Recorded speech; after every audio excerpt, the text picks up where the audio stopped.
पुणे शहराच्या विकासाच्या प्रवासात आज एक नवीन अध्याय सुरू होतोय। पंतप्रधान नरेंद्र मोदी यांच्या हस्ते शिवाजीनगर ते स्वारगेट या पुणे मेट्रो लाईन 1च्या भुयारी मार्गाचं उद्घाटन होत आहे।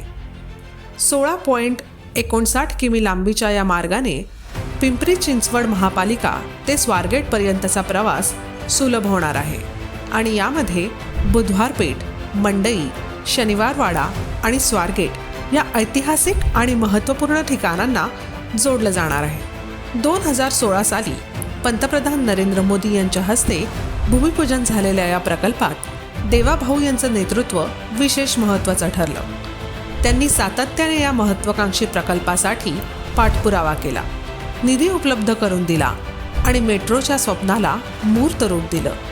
पुणेकरांच्या दैनंदिन प्रवासाला नवीन गती देण्याच्या या यशस्वी प्रयत्नात फडणवीस यांचं योगदान अगदी महत्त्वाचं आहे। पुणे शहराचं भवितव्य अधिक उज्ज्वल करणारा हा प्रकल्प एक नवा बदल घेऊन येणार आहे।